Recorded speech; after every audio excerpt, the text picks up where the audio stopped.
iy'nhlobo zombhaphathi Old Testament. Siyazi ukuthi ivele ukuhamba kwabantwana bakwa-Israyeli ehlane lithi iBhayibheli babebhabhadiswa uNkulunkulu ngensika yefu. Haleluya. Umbhabhadiso loyo okhona eBhayibhelini ukuthi ukugwinywa kwabo yifu likaNkulunkulu kuvela njengombhabhadiso. Zikhona ezinye inhlobo ezikhona eBhayibhelini but engingazokhuluma ngazo namhlanje. Engithanda ukuthi ngifocuse kule yokungena emanzini amaningi. Le yokungena emanzini amaningi iyezinye zezinto ezibalulekile kakhulu cishe ebandleni lakithi lilonke nakwi-denomination yakithi i-Apostolic Faith Mission. Kunento ekuthiwa i-Confession of Faith ekhona kwinqubomgomo yase-Faith Mission. Cishe leyo kungena emanzini amaningi iwunamba 9 khona. Ngiyazi abantu abaningi laba baphuma emabandleni omthetho bazi into ekuthiwa undiyakholo. Le nto ekuthiwa undiyakholo okuyi-Confession of Faith ithathelwe kakhulu entweni ekuthiwa i-Apostles Creed.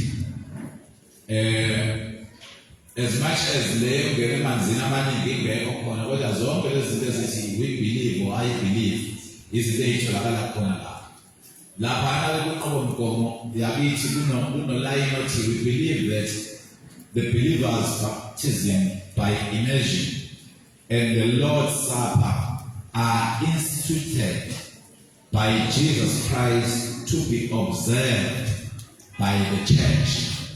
So ezinye zezinto lezi ezimbili ezibalulekile layini okungena emanzini amaningi nesifo senkosi ekubalulekile kube izinto esizenzayo siyibala sanibonani bazalwane.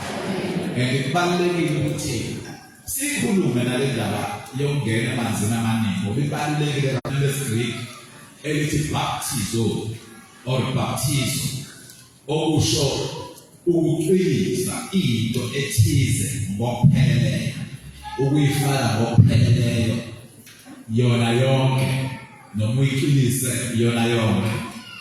Leli gama lelithi baptizo balisebenzisa uma bekhuluma ngezinto ezinjengokudaya. Uma kuthiwa unebhulukwe lakho ufuna ukulidaya basebenzisa leli gama lelithi baptizo lesiGreek. Siyazi ukuthi uma uthatha into ufuna ukuyidaya fanele uyothi usuyigqokile into kuzobonakalisa inembala ehlukene. Nikhona bazalwane.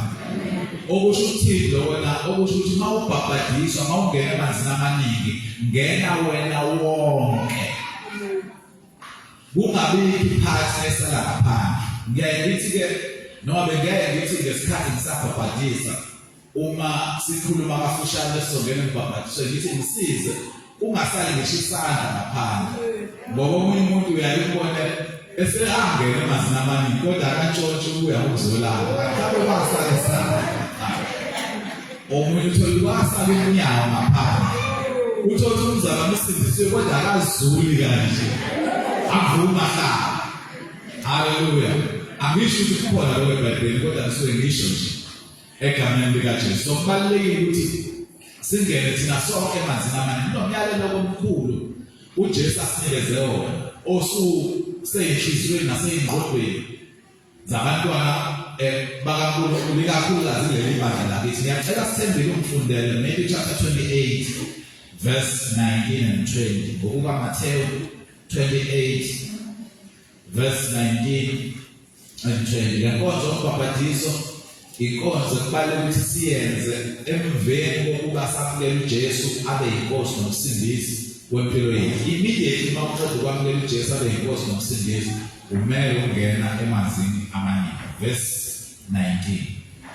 Ngalokho hambani nenze izizwe zonke abafundi nibabhabhathise egameni likaYise nelendodana nelikaMoya oNgcwele, nibafundise ukugcina konke engimyale ngakho. Bhekani, mina nginani izinsuku zonke kuze kube sekupheleni kwezwe. La mazwi lawa abalulekile kakhulu uJesu awasho uthi asenze izizwe abafundi. Uthi nibabhabhadise egameni likaYise nelendodana nelikaMoya Ongcwele. Ngiyacela nje ukuthi ngisho lento uma ngigcizelele ngoba njalo masifaka abantu emanzini sibabhabhadise egameni likaYise nelendodana nelikaMoya Ongcwele. Igama elilodwa lelo bazalwane. Nikhona bazalwane. Akuwona amagama amathathu.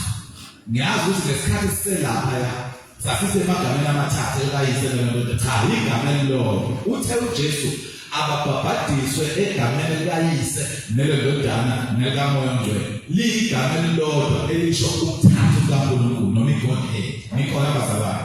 So simele ukuthi sibhabhadiswe egameni likaYise nelendodana nelikaMoya Ongcwele. Ingakho kwesikhathi nakhona umuntu ofikayo ethi ngifikile sengicela ukuba yilunga laleli bandla sengizokhonza nani egameni likaJesu.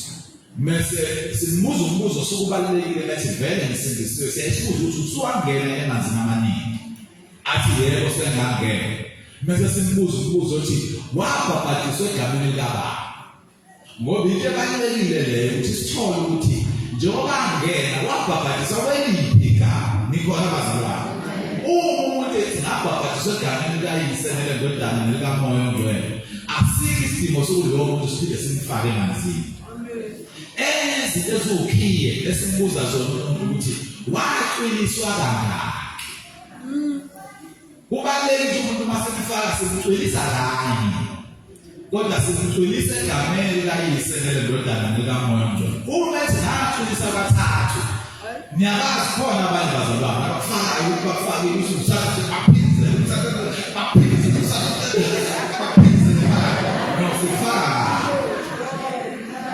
nikhona bazalwane.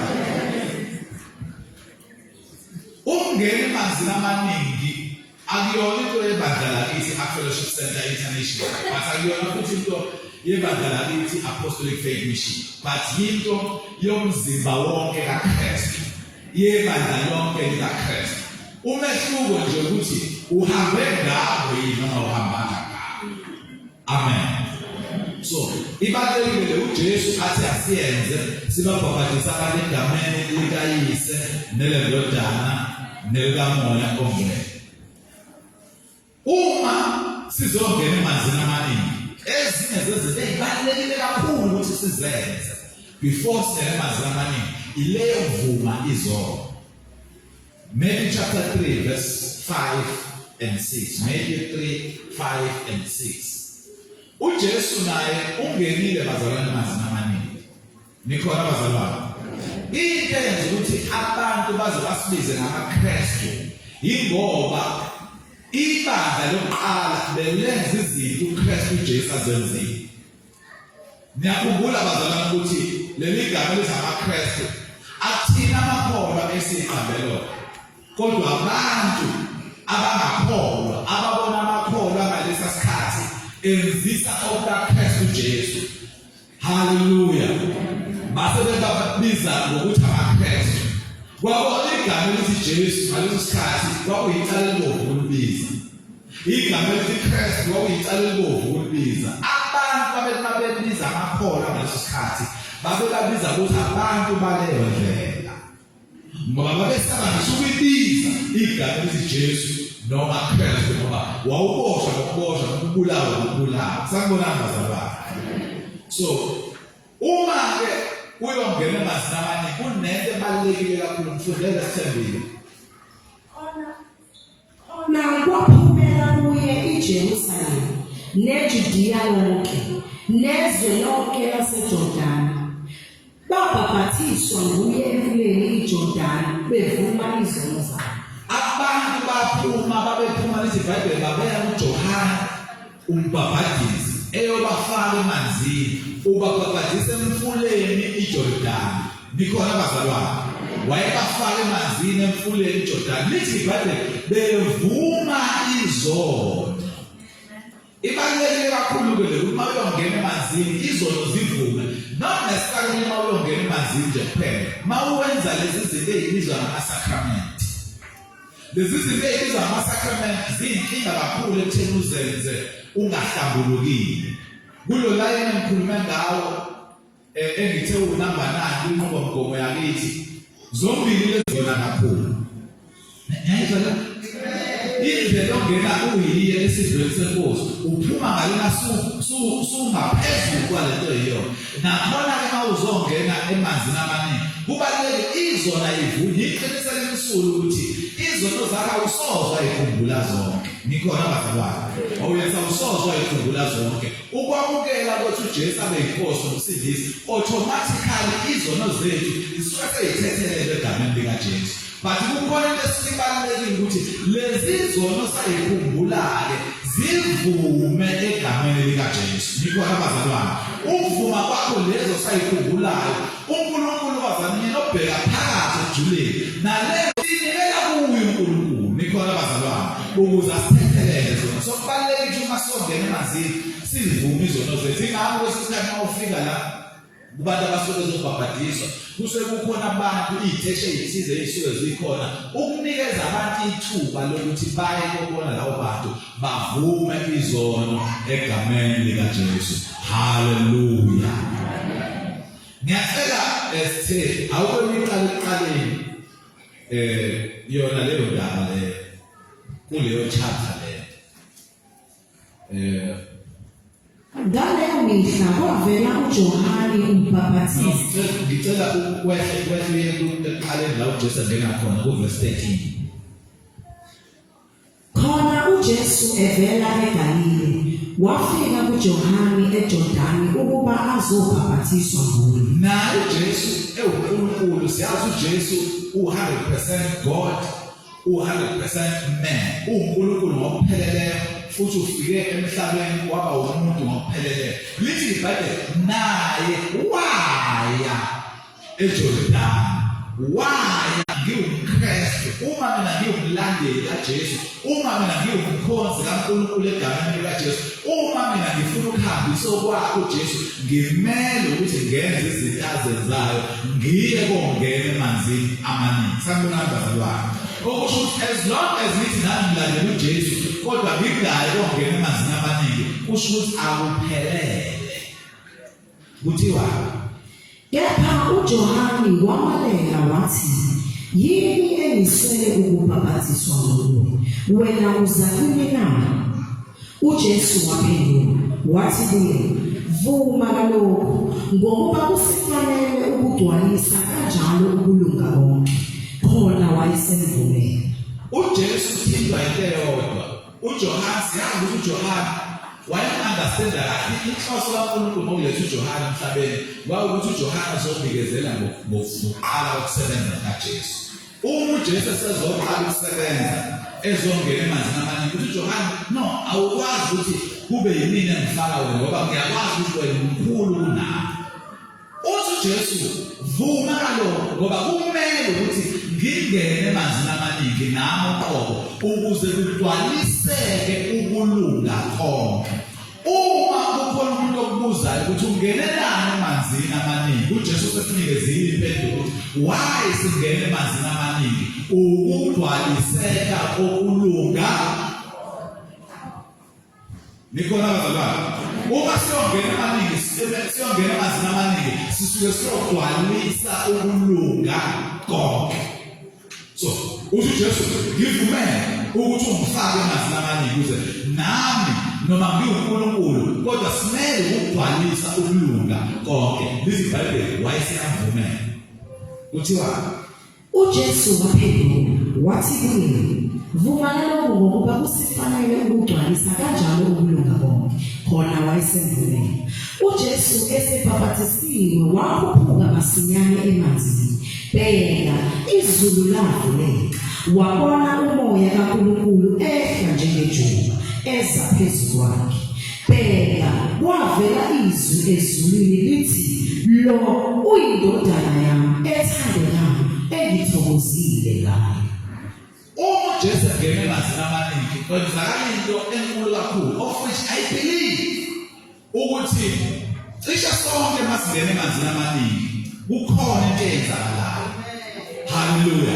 Emazulwini lithi iBhayibheli izulu lavuleka kwabonakala umoya ehla njengejuba. Hayi ukwehla ijuba, ngiyazi abantu abaningi bakholwa ukwehla ijuba. Cha, wehla umoya, wehla njengejuba. Owayenehlo lokhu umoya wakwazi ukubona njengejuba noma kwakuyijuba kwakuwumoya indlela ehla ngayo wayehla nesiphinda ehla ngayo wayehla njengoba sibona ijuba lelo lithi iBhayibheli uNkulunkulu wakhuluma ngoba njalo masingena emazini amaningi uNkulunkulu uyakhuluma proclaim haleluya ithina nasemakhanda ethu wena kukhona abantu bayezwa orabezwa kodwa uNkulunkulu uyakhuluma masingena emazini amaningi sakona bazalwane lithi iBhayibheli uNkulunkulu wakhuluma wathi lo uyindodana yami engithokozile ngayo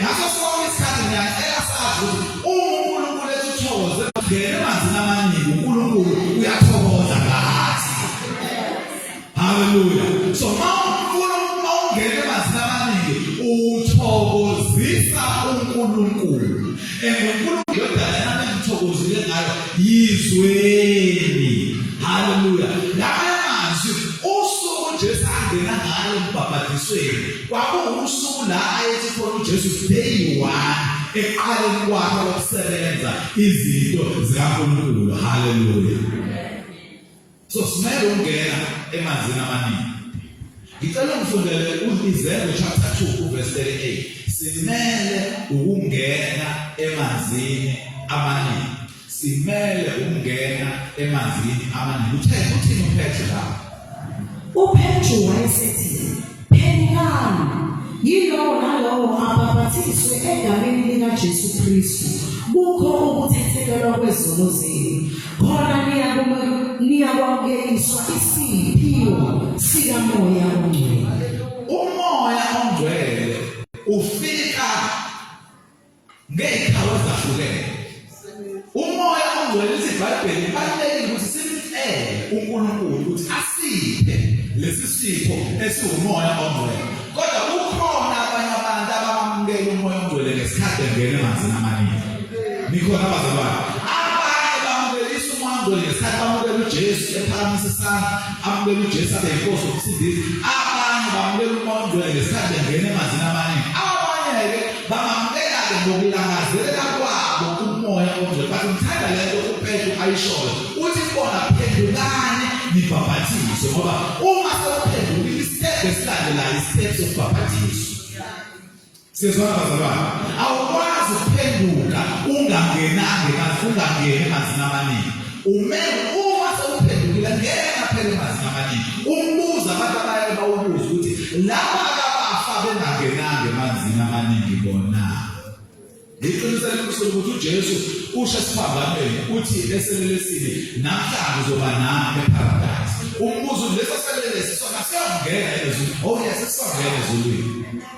sizongena ezulwini sizongena ezulwini nabanye futhi abadlule emhlabeni bengalitholanga ithuba lokungena emanzini amaningi bazongena ezulwini into esilele thina njengabazalwane njengabaholi ukuthi abantu siyabanika ithuba lokungena emanzini amaningi uma abantu belinika ithuba bamele ukuthi bangene emanzini amaningi ayinoba akhona amabandla angakholelwa ukungena ekubhabhathisweni ngokwabo lokho bayothila nabo noNkulunkulu wena akusho ukuthi ungakholwa engeneni emanzini amaningi ithuba futhi ungalitholi ukungena emanzini amaningi uyobona noNkulunkulu kodwa sengisho lokho okholwayo ukuthi ngimele ukungena emanzini amaningi ithuba ingakho sibona ebandleni lakithi cishe kathathu noma kane ngonyaka siyaveza ithuba lokuthi abantu bangene emanzini amaningi ukuze icala lingasali kithi icala lisale kuyena umuntu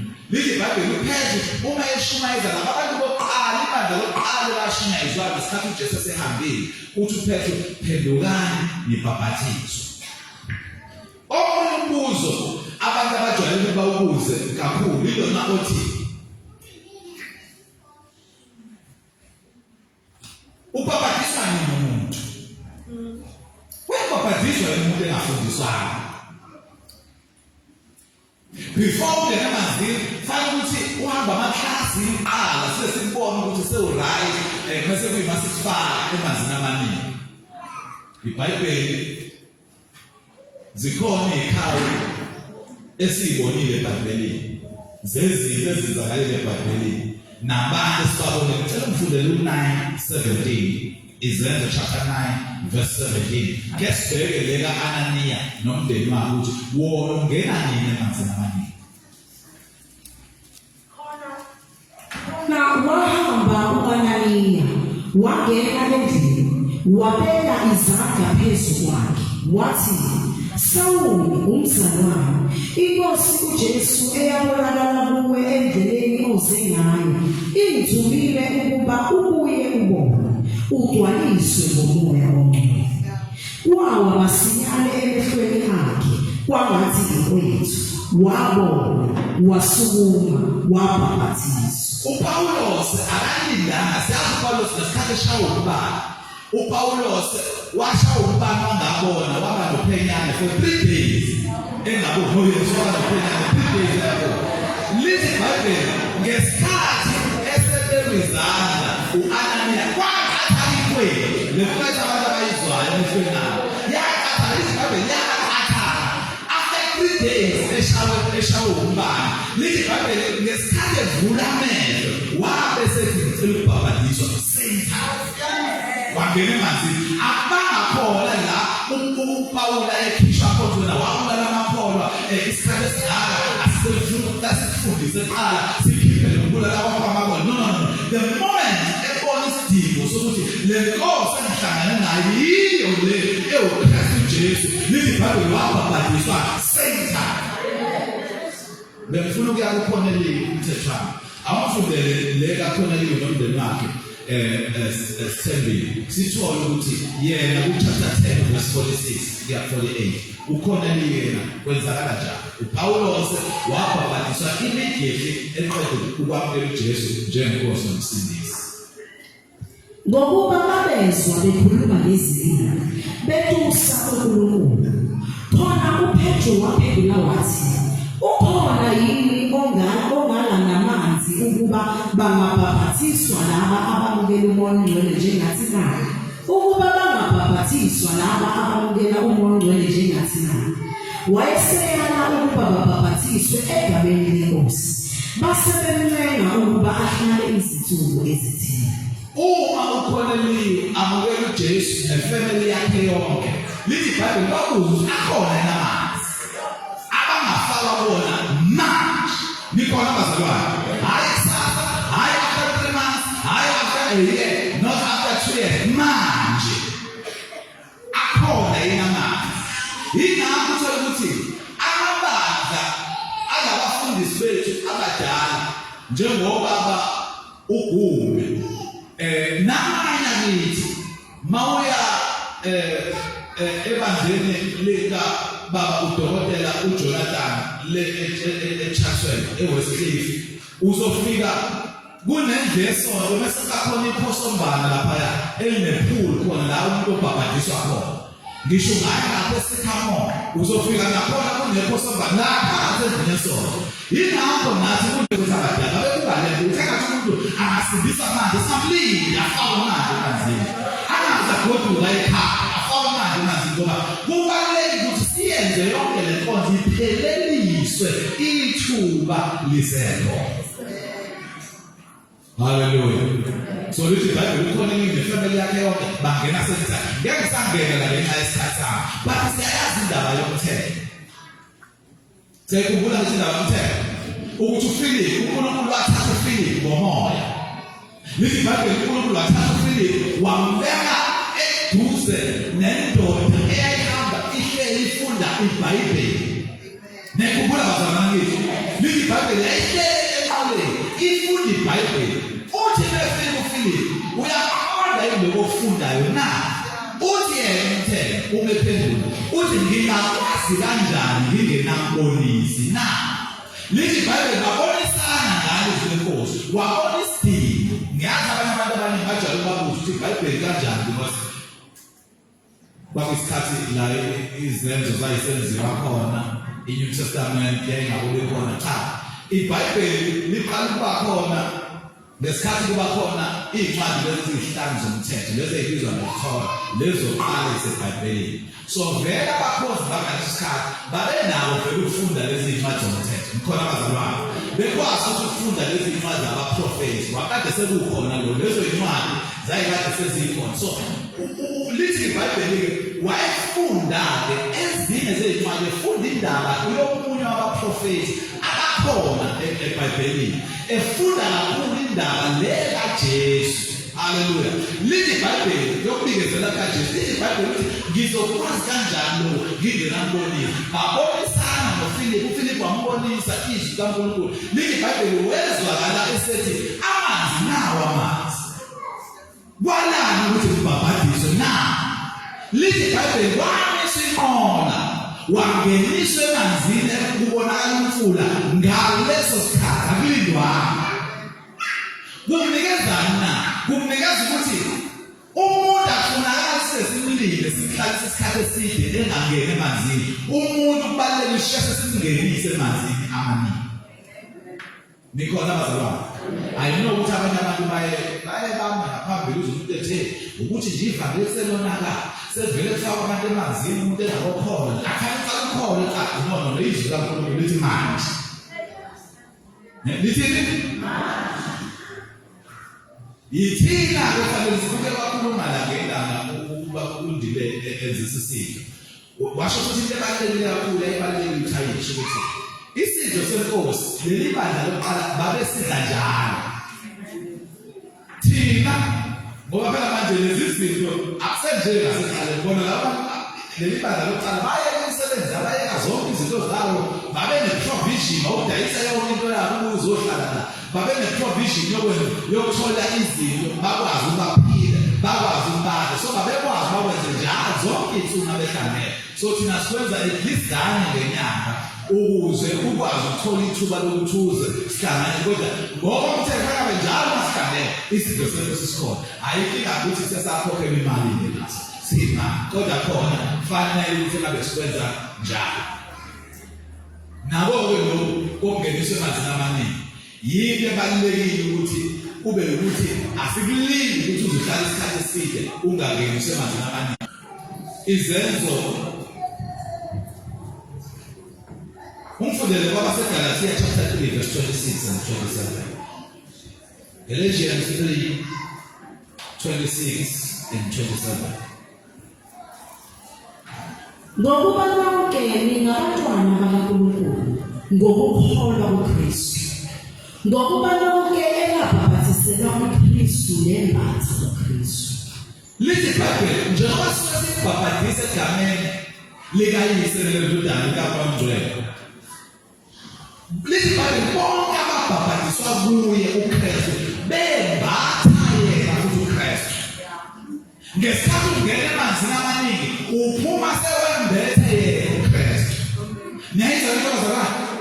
Ufaka kwakho emanzini amaningi uphuma sewembethe yena.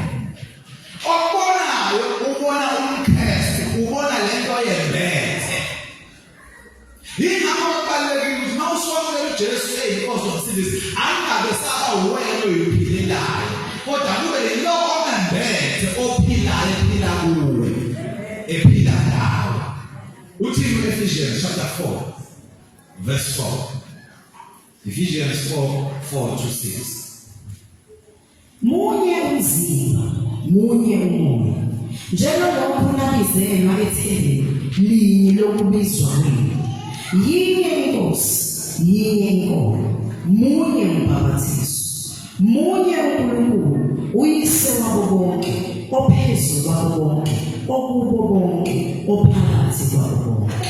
Noma ungaphoza kweliphi ibandla, as long as ukholwa egameni likaJesu ungene emanzini amaningi ngalombhabhadiso esikhuluma ngawo. Lithi iBhayibheli munye umbhabhadiso. Yini kuthiwa uhlala kwenye imizwe, kwenye indawo, usuhlala la eSouth Africa, usukhonza la kuleli bandla. Akufunakala siphindise sikufake emanzini amaningi kanti suwalo wangena lawa ukade ukhonza khona, as long as wawungene ngale ndlela le engikhuluma ngayo. Kubalulekile sikwamukele kunjalo ukuba munye umbhabhadiso.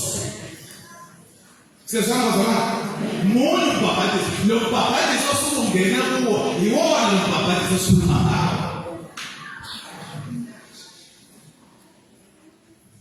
Ngiyenzeka ukuthi omunye umuntu wasindiswa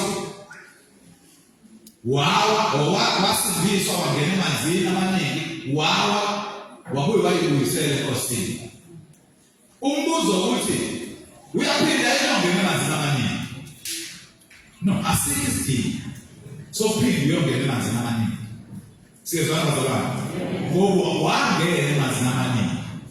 Owakho nje wena yilento kaFirst John 1:9 uma nivuma izono zenu uthembekile ulungile uthathelele zona. Okwakho ukuvuma izono zakho akuthelele futhi uNkulunkulu wathi uphinde uqhubeke nendlela. Kodwa uma sewangena emanzini amaningi asikho isidingo sokuthi ulibele uphinda futhi. Phela ukhona umuntu besaqhuzuke kuthiwa nawu babadi sathi ngiyangena. Aphinda hamba qhuzuke futhi endleleni kuthiwa nawu babadi sathi ngiyangena. No, ukungena kwakho ungena kanye. Hallelujah. Abantwana abancane ngokweminyaka asikho isidingo sokuthi bangene emanzini amaningi. Ngesizathu sokuthi umuntu ongena emanzini amaningi umuntu osehlakaniphe ngokwanele ukwazi ukuhlukanisa okuhle nokubi. I-age yokungena emanzini amaningi ayikho. Ayinoma some years back kune-article eyake yabhalwa uProfessor Hattie enjulabuthopho yase-Apostolic Faith Mission ngalezi ey'khathi kule minyaka nje embalwa edlule. Wakabhala i-article yapublishwa kwiwebsite eyayithi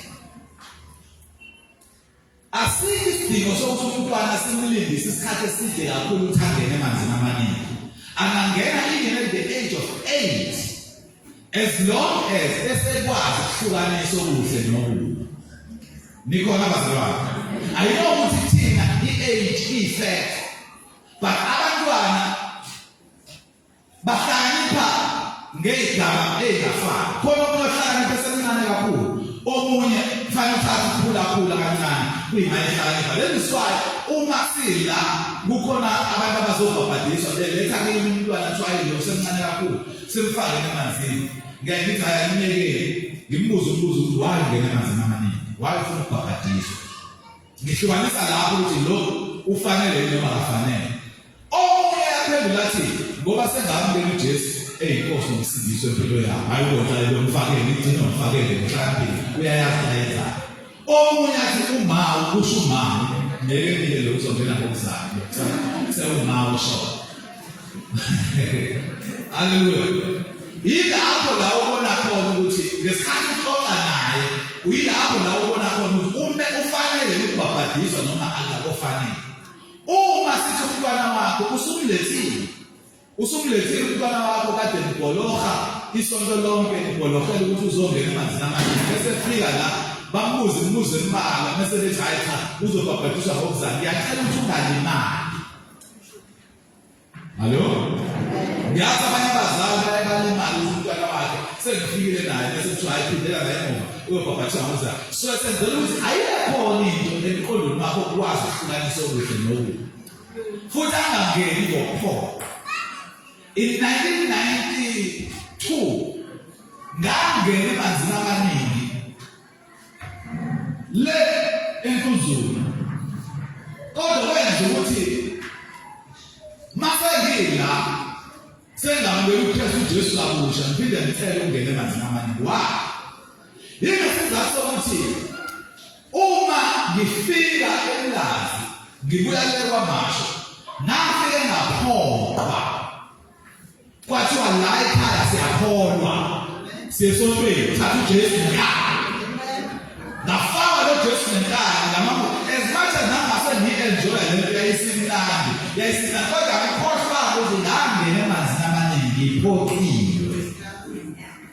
Owangiphoqayo ukuthi uma sengamukela uJesu mina ngoqola sengiyithandelana sengiyizwela mina ngoba angangisho etendeni ukuze ngamukele uJesu. Cha, ngayiyele esontweni ngayizele esontweni ngamukela uJesu ngoba lento eyadifakwe kimi ngempoqo lithi iBhayibheli izwi kaNkulunkulu lihle ngomlilo ovalelwe emathanjeni amaningi. Yayifakwe ikhona kwakuyimpoqo khona kodwa yayisolele yingakho bakhuthaza abantu abadala ukuthi ungabi nayo inkinga yokumphoqa umntwana ukuthi ezenkonzweni ngoba kufika athola izwi kaNkulunkulu. Ingakho ngayisukela ngisekhaya ngathi kusasa ngiyavuka ngesontweni ngoba yayiseqhubile lento ekade ngiyidla ngenkani.